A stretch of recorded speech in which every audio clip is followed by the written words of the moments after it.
and welcome to the Ski Racing Podcast Extra with me, Ed Drake. Tord Nilsson and I are back yet again to discuss the best of the best action from last weekend's World Cups.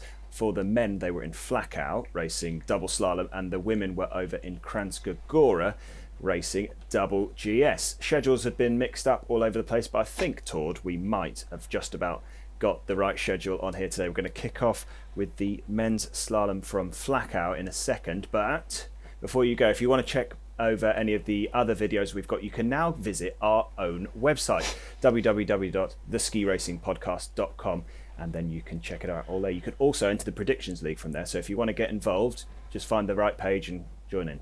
That's right, Ed. Very exciting to have a new website and everything, right?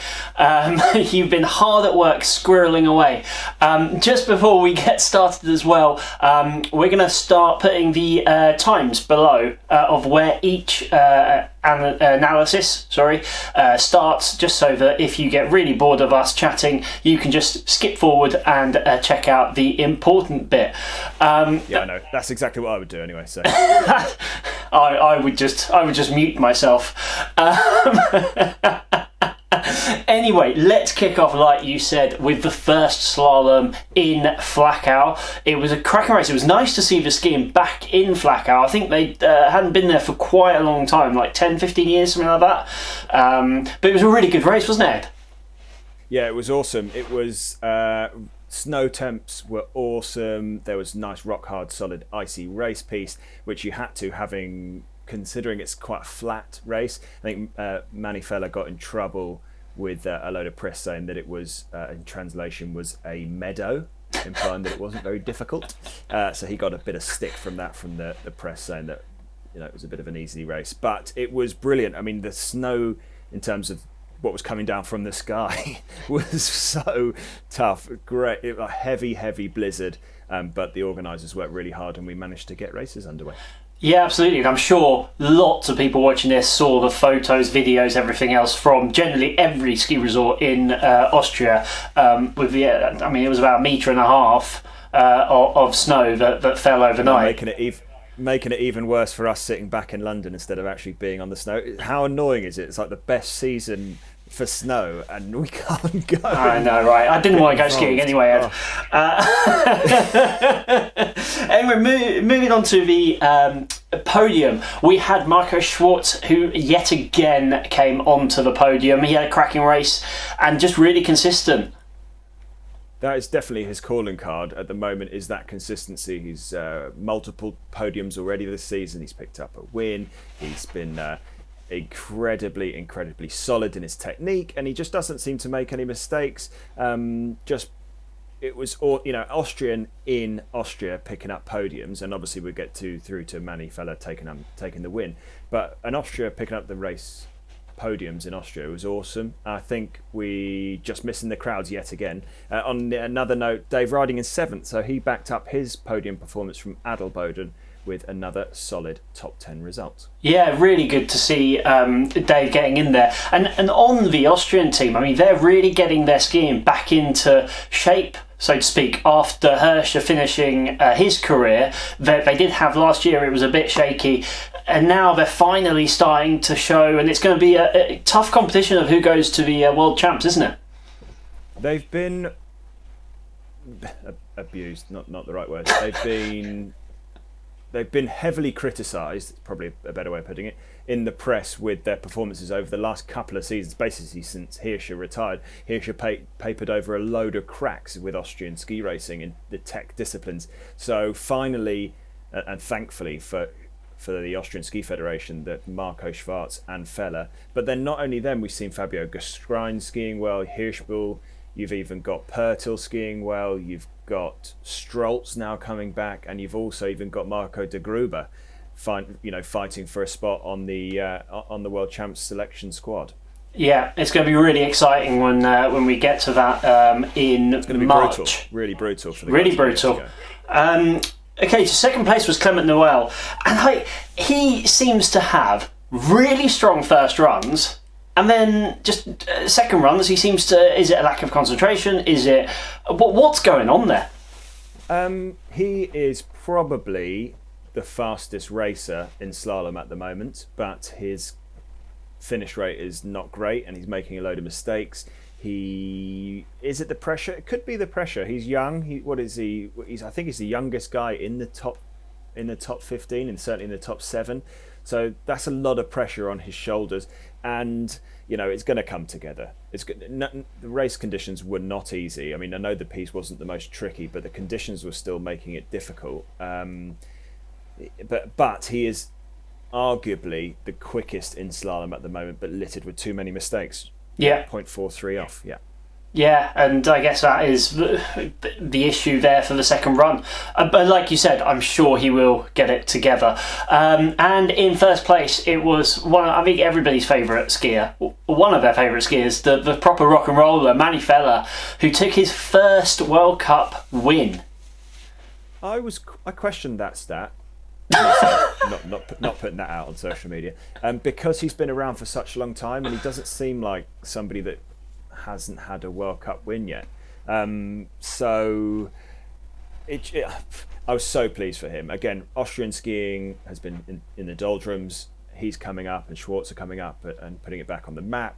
But he's just a really likeable guy. He's seemingly a normal bloke. He put a picture up on his social media of him changing his kid's nappy the night after his World Cup win, and he's changed his technique slightly. He's become more over with his upper body. He's become way more consistent. We're used to seeing some awesome turns from him over his whole career, but another racer that's a bit more wild. But he's got on top of that, and he's now able to harness that speed and that raw skill that he's got, but he's now sort of worked out a way to deal with that on a more regular level.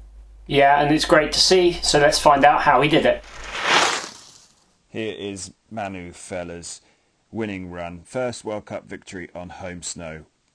Incredibly tricky conditions over in Flachau, but Manuel Feller has become one of the most consistent men on World Cup at the moment. Yeah, he DNF'd last time out, but he's just now so solid. He really put in a charge, having been third on the first run.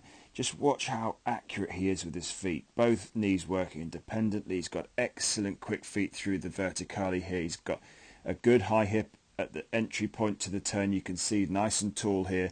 Yes, when he goes into that turn, that hip drops back and then allows everything to come up in between. Keeps good shin angulation. You can really see from this angle here just the amount of angle he's still able to have in the front of his body. Banana gates, that's a little bit of a longer turn phase, obviously, but dealing with the rollers was epic today. Again, look at that, nice and low, absorbs the roll, gets that extension, brings that body weight forward. Look at the shoulders working incredibly hard, chest pointing in these offset turns down towards where he wants to go, which is obviously here at this red gate. So he's looking to where he's going. Good separation.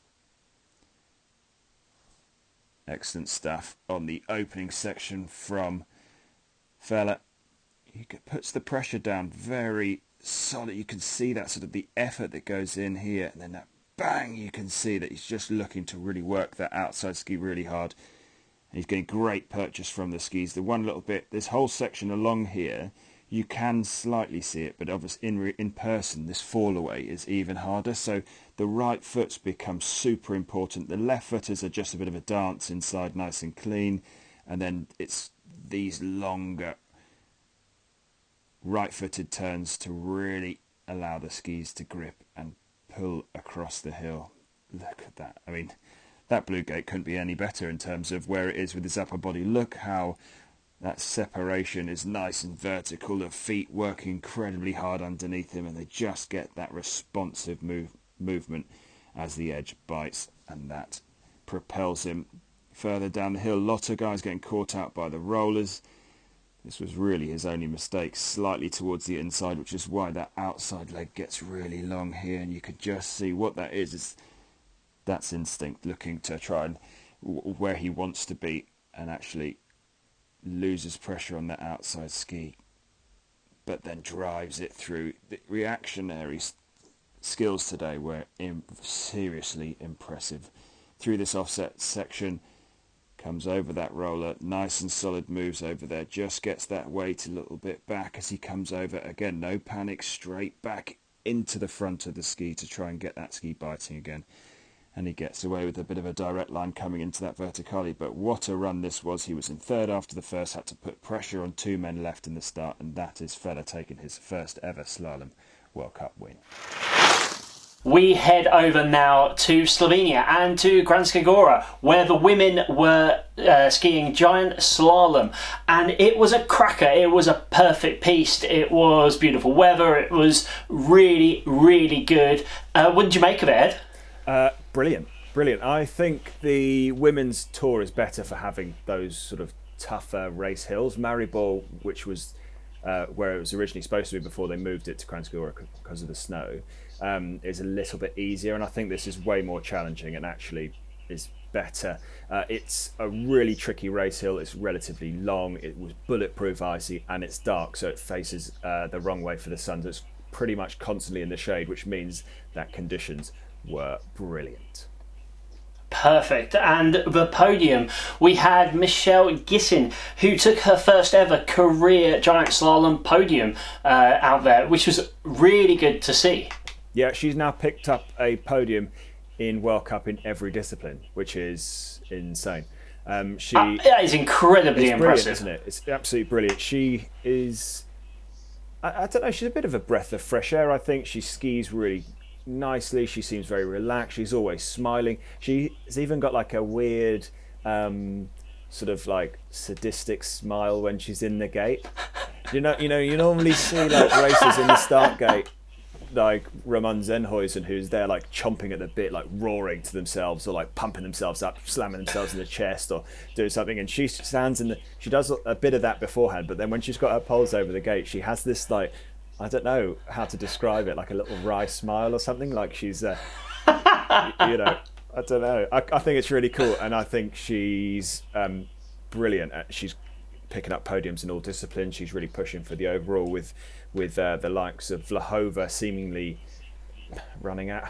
I hate that phrase, like running out of gas, but she's sort of energy levels seemingly low after running around doing so many races, and I think this weekend it really showed that she didn't necessarily have as much power in her legs. So Gissin is coming up fast, I think, on that on the overall hunt. Yeah, absolutely agreed on Vlahova with her kind of, that maybe that's bad planning potentially, but let's see how that kind of plays out. Yeah, so it was really tough. Yeah, and just really quickly on in the gate, you say some people like roaring, some people have apparently sadistic smiles. What was your kind of strategy in the gate? Most of it was blind terror, about to push out of a downhill sector. But no, I was quite a relaxed person at the start. I like to chit chat with other racers or coaches or any of that sort of thing, just sort of keep my focus a bit more away from skiing, because I tended to try too hard and work too hard when I got into the gate. So when I actually put my poles over, I always just like to try and clear my head, sort of look over into the distance, take a few deep breaths and get going. I wasn't a roarer, and I certainly wasn't a smiler. I was just sort of blank look of terror, I think. Blank look of terror, that works for everyone. I don't know what's most of the time it didn't work for me, to be fair. In second place we had France's Tessa Worley, who had her best World Cup finish for 2 years, which is another stat that kind of surprised me, but it was good to see her back onto the podium. Yeah, she has struggled, I think, for a little while. Certainly, the consistency again, but she struggled to repeat those performances, and it came to somewhere that was really tricky. It was very icy and very rolly, very dark, very tricky, and her best skiing came out. She's a great technical skier. She's got beautiful touch on the skis, and she's able to find a really nice purchase early in the turn. Thankfully for her, Ben Clark didn't pick her in the predictions league, so she didn't get cursed by him, but I would anticipate him picking her from now on. So I'm sorry, Tessa. So she'll be going back down to maybe top 10 if she's lucky. Yeah, I think so. The curse of Ben strikes again. And winning yet again, Marta Bassino, who, I mean, she's won every race that she has finished, which is a phenomenal stat. And this one, she smashed by 0.8 margin. I mean, so nearly a second. What can you say about? She's phenomenal. She is a breath of fresh air again. Did I already say that about Gissin? I might have done. But she's another person that's a different type of skier. She's very technically gifted. She's goes about it relatively quietly. You don't look at her and think she's a power athlete. But she doesn't.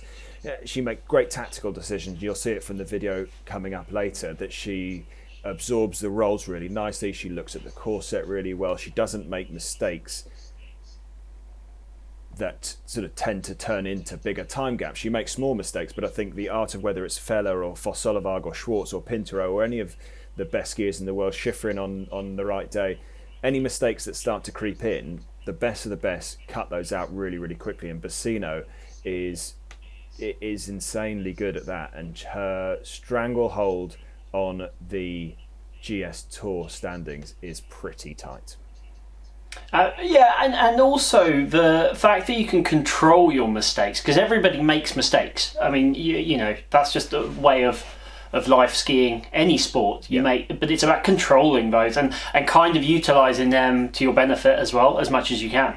Yeah, when you've got 2 minutes plus of ski racing and you've got 45 turns a run, something like that, and so you're doing 90 turns over 2 runs, two and a bit minutes skiing, it's a lot of things can go wrong. And when you're sliding down with, on ice with metal edges cutting into the ice and stuff, of course you're going to make mistakes. And of course, the balance is so crucial. And the best of the best don't make those big errors. You saw it from somebody like Alex Tilley from the UK, who was skiing incredibly well and on the top splits of both days. I mean, I know it's top splits and you got to finish to get it, but she made big errors, and those big errors turned into DNFs. Whereas the best of the best, those big errors don't accumulate into big errors very often, and they're able to control it or feel it, whether it's a feeling of catching it earlier or whether it's you just don't go to that place where those sort of mistakes happen. I'm not too sure.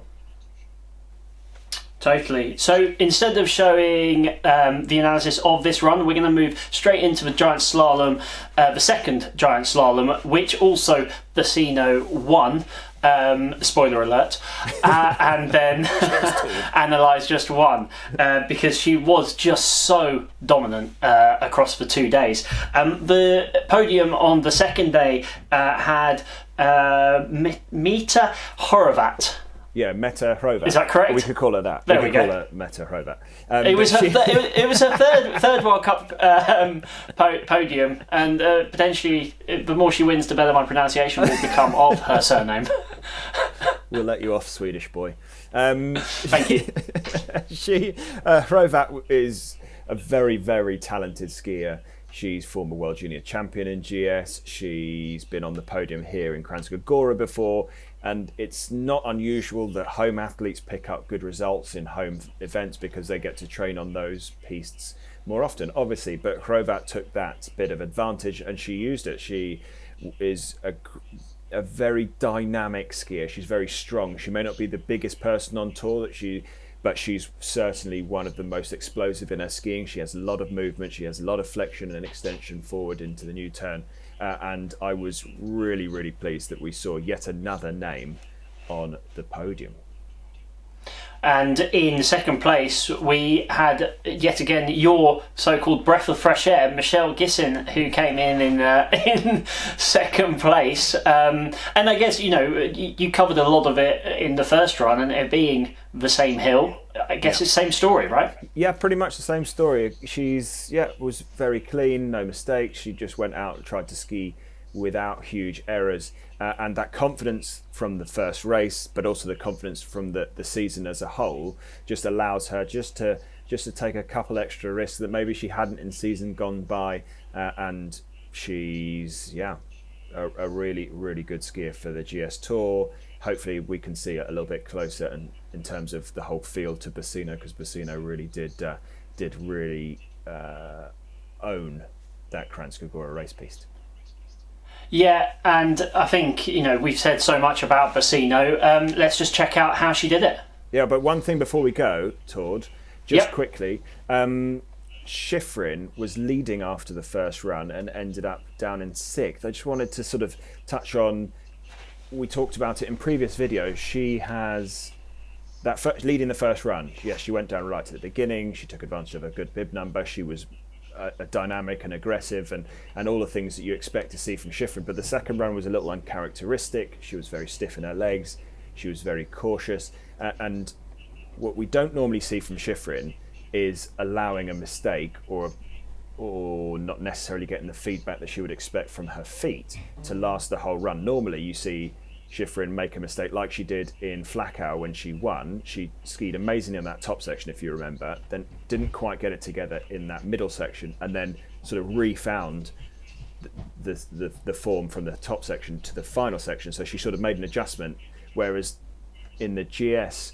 on the second day, on yesterday's race, she was passive out of the gate, but then never was able to get on top of that, which it would be incredibly frustrating for her. I'm not sure what it means going forward. I hope, and she, like I said in previous videos, she's not lost the ability to race. She's not, you don't get 100 World Cup podiums and 68 World Cup wins and forget how to do it. We're just not seeing that level of consistency yet from her, and I expect to see her back towards the top pretty quickly.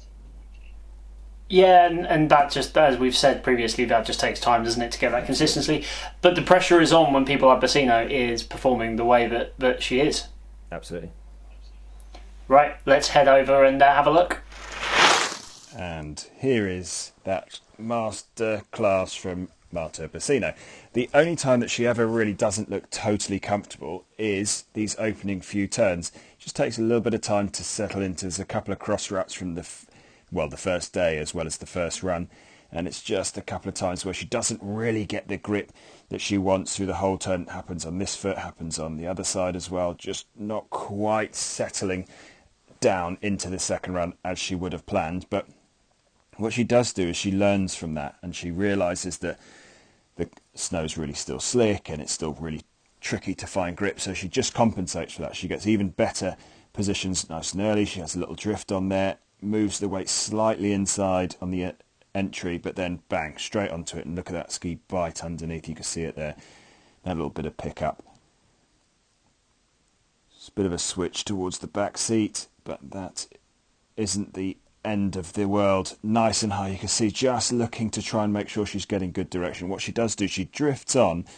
That in itself isn't necessarily bad when you're coming into a steep pitch, but it's about how you execute the carve, how you execute the clean part to the turn. So what she comes around here, just a little bit of a drift on, and then when she wants that pressure, she starts to power it down. You can just see, keep an eye on this outside foot. You can see it just starts to bend up when she really wants that power. So she drifts in, drifts in, drifts in, drifts in, and then bang, I want some power. And I want a clean arc.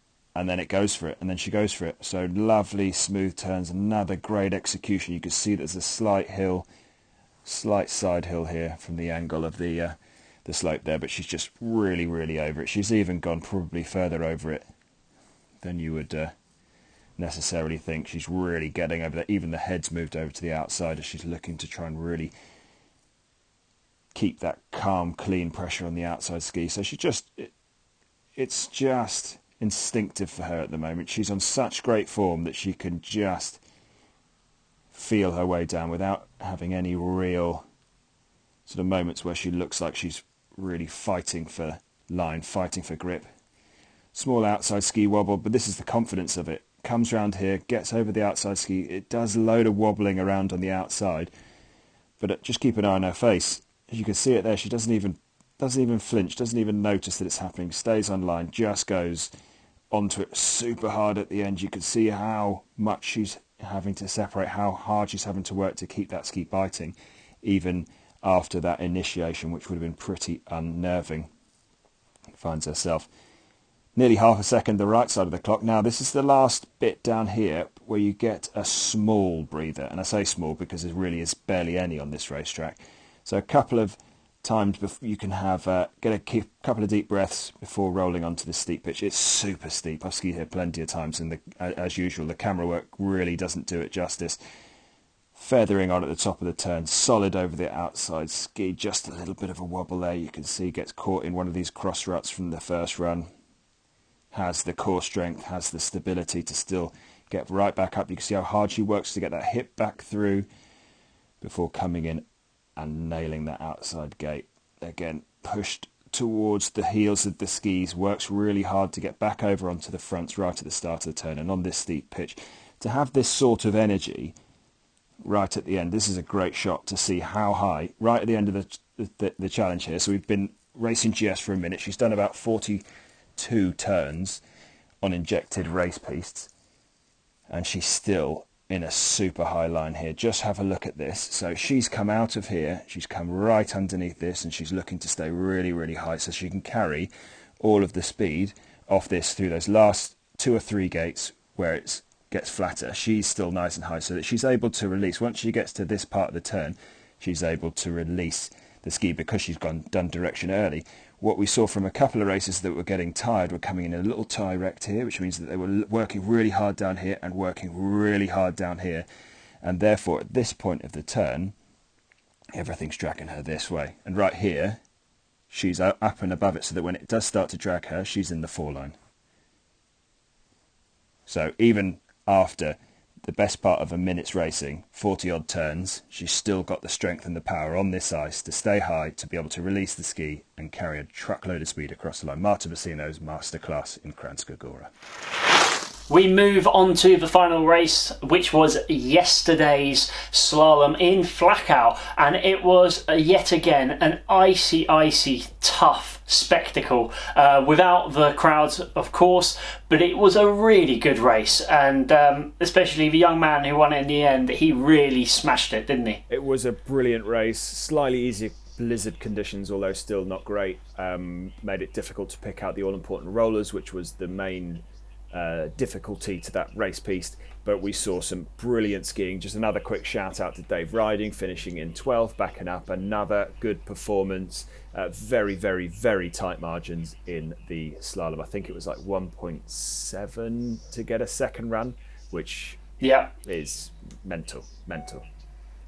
Yeah, and it really opened it up, though, to make it a super exciting second run. And I thought that second run, the way it was set, I think it was set by the French coach. I think Nick Fellows on Eurosport mentioned that it was set potentially for Pantero's kind of ability. But it was a really tough gate settings, right? Yeah, well, it was sort of fast sections into short combinations and then into offset. So it was really trying to test the best, and it certainly did, and it paid dividend with Pantero, didn't it? Ending up on the podium. Didn't work quite so well for Clement Noel, who yet again didn't manage to perform. But and just one skier that I really wanted to bring up from the great skiing nation of Greece, AJ Guinness, or Guinness maybe. I'm not sure how to pronounce it. My Greek isn't that good, so I'm not sure. No, he's, and correct me if I'm wrong, Ed, he's born American, but with Greek nationality as well, or a Greek parent. And he had a cracking first run, got into the top 30. Second run, he was flying, and literally the second gate, he almost flew off the course. I mean, what a recovery. Yeah, second gate from the end. He second from the end. Not the no, he made it all the way down to the bottom. But he was starting in the 50s and went into about 10th or something like that, and then wasn't one of those skiers who was just going to relax and sort of look to pick up points. He was there to try and pick up big points, which is what you need to do if you're going to make yourself into the 30. So he took some risks, but it was a brilliant run. A couple of errors early on, but that save, second or third last gate from the bottom, was insane. It was one of those moments where you're just like, you've done so well, such a high bib number. It's a long time since you've qualified. When he last qualified, it was for the Americans. And it was one of those where you're just like, come on, and then he just a slight momentary switch off, or I think he just got hooked up just before the skis bit a bit before he thought he was going to, and That was some save. It was phenomenally good.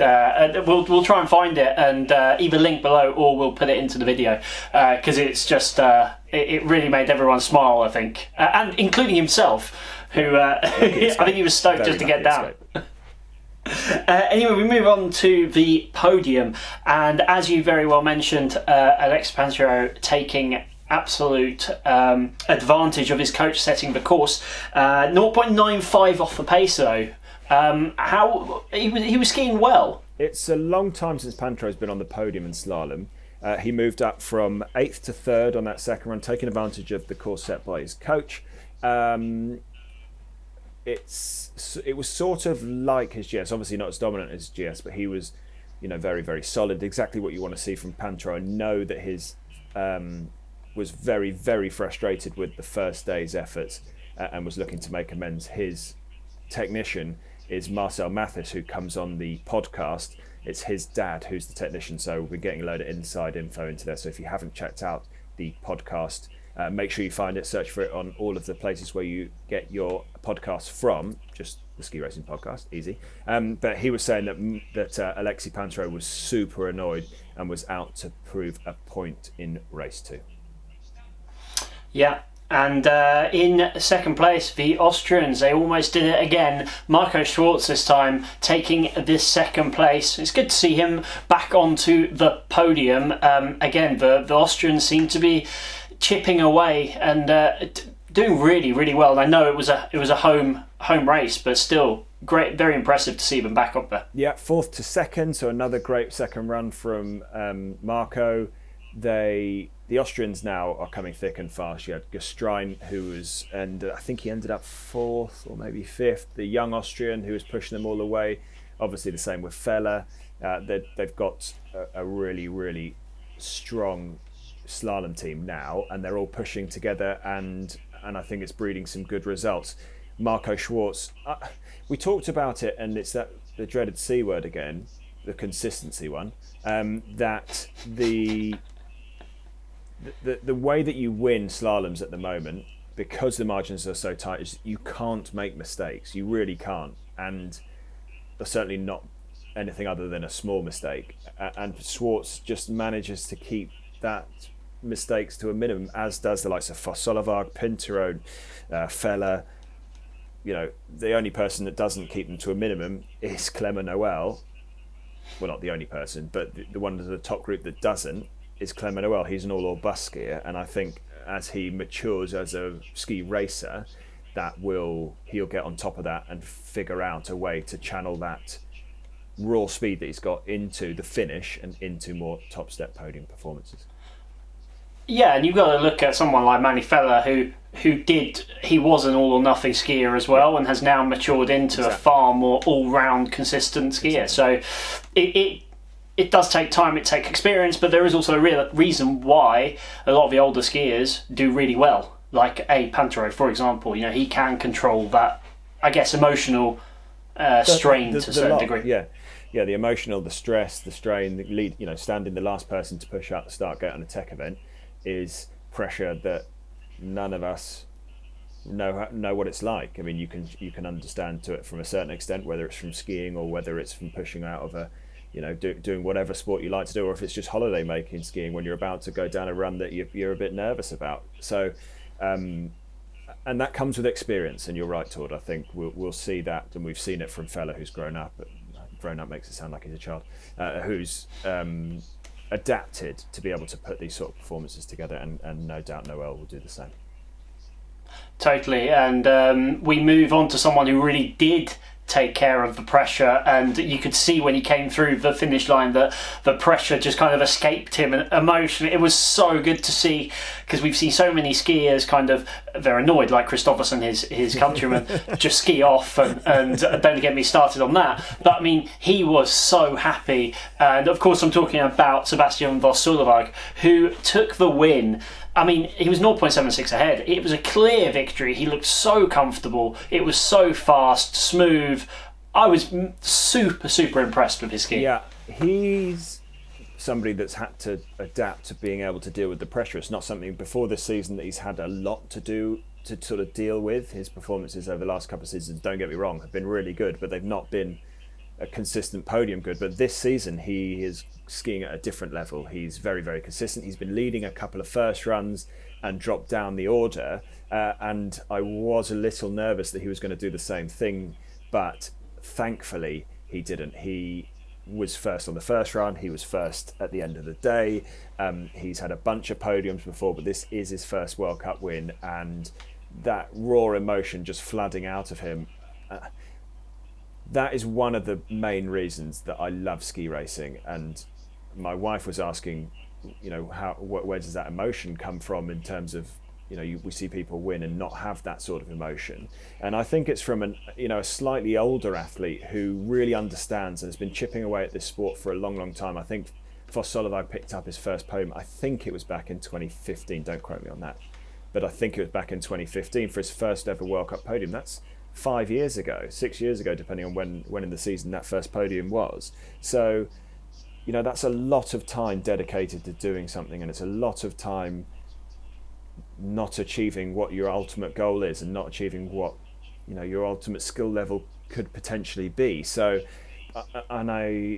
you see the outpouring of not only the Norwegians on social media. You saw it from Pantero, super excited for him to pick up his first World Cup win. You see it across the board from different sports, other not just ski racers were looking at it, obviously people from other sports that follow ski racing, but it's brilliant, and I love that emotion. He made a couple of small errors which we'll talk about in a second on the video, but he was so powerful and so strong, both physically and mentally. Yeah, and also with Norway having quite a lot of bad news in terms of injuries and so forth very recently, a lot of that pressure kind of really came out, and it was awesome to see. And maybe that's why Kristoffersen gets more and more annoyed each week. I can only help. I can only hope, Robert. I can't help. You can only help. Can't help anything. Just help him. I definitely won't help him. No, I think you've hit that spot on the head there. I think the Norwegian ski team have been decimated with some nasty injuries for some big players, with Bratton, Atlet McGrath, and as well now Kilde, who's probably the biggest name in Norwegian skiing at the moment. So for them to come in and take a good bit of good news, you even saw Kilde from his hospital bed getting super excited for his mate picking up a win. So it is a family. I mean, it's a bit of a cliche, but now this year more than ever, there's very little external contact. So I think that's probably one of the most popular victories on tour. I agree, and I think Norway has always had a very tight ski team as well, so they've always been a real family as well. So it was really, really good to see. So let's drill down and have a look how he did it. Sebastian Foss-Solevaag. This was some run. He's been the leader a few times after the first run, and then he continued to hang on to that lead come the finish. It seems to be a bit of a theme this year. First World Cup victories, but this is his first World Cup victory. Another day of slalom where the snow is hampering the visibility, but Foss-Solevaag, through these opening turns, quite offset. He just gives himself a bit of space. He doesn't go too direct, doesn't take too many risks up the top. Solid skiing, good separation, getting very loose on the exit of that. I had my heart in my mouth when I saw this, because he goes very, very inside through these through this long banana gate. You can see that it's a really ugly turn, really. Just keep an eye on this separation here. There is none. It's a straight line from there to there, which is why that outside ski there is kicking up so much snow. And then watch that big reach. That is a long way to the inside, but just that gets away with it. There's not a clean carve through there at all, but that is again a bit of a wake up, getting loose into the back seat, showing great core strength to get back on the front. And this is where he then goes to work. He hangs on to his 0.34 of an advantage from the first leg, and again now this is where he really uses that power. Incredibly strong athlete, working that outside ski to try and bring some pace across and into this roller. good separation. Good absorption move over this roll, allows the feet to come up underneath him, looks for the snow contact as soon as he can, and gets some nice grip on the exit of that roller. Lovely separator skiing as well, not too tight on the gates, giving himself space to be able to work. Quick feet through that hairpin, builds a small bit on in his advantage, but this was the roll that caught out so many racers, and he just feathers over the top of it, gets a bit of grip on that new outside ski just as he's coming in, so he sort of feels for that snow right on the top of that roll. He doesn't lose contact, doesn't chuck a big slide in here, because then he risks the straddle, and he also doesn't wait until he gets onto the backside of the roll, because he could have got light and therefore ended up low in the line. It's a beautiful tactical decision, just slides slightly across the top, gets a feel for the snow, and then gets the power on as soon as he finds that he's got the direction he wants.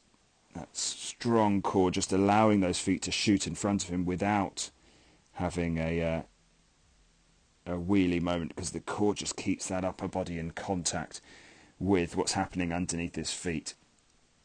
Lovely and smooth over that roll. Yes, he gets light, but he just flicks that switch in midair, calm as you like, onto that new outside ski. Comes across this flat, you've got a few ruts and bumps in there, and he's just building on that advantage. This was a roller that caught a load of athletes out. That is a seriously tight gate. Look at how close that ski is to going the wrong side, but he just comes around there, sets the edge nice and early, gets the direction done before the gate, so when he does get light here, he's already got the direction, because if he hadn't done as much turn above the gate as he did, he gets a little bit light, and that gate becomes a recovery rather than just another turn. Very quick through this final roller, gets himself some good speed, and I'm so pleased to see him pick up his first win. Look at the emotion. That's what we want to see from ski racing. Well, that is all that we've got time for this time. Before that we head off, I just want to remind you all to press that subscribe button. It's going to be somewhere here. I never really know where it's going to be. But do please click it and like and share and tell your friends and everything else. Thanks again to Eurosport for usage of the Eurosport Player. Ed, where are we heading off to next? We are confirmed at the moment to be off to Kitzbühel for the men. We are racing double downhill and Super G. So normally we would be racing the slalom, but obviously that got moved to Flachau, which we've just watched. And we're picking up one of the downhill that we lost from Wengen into the Kitzbühel schedule. So we've got downhill Friday, Saturday, and then on Sunday we have Super G. The women are running a very similar program. They have downhill Friday and Saturday, Super G on Sunday, but they are in the Swiss resort of Crans-Montana, and that is always a good one. As the snow over there in Crans-Montana is brilliant at the moment, as it is across the Alps. Let's just hope it stays that way. Until next time, goodbye for now.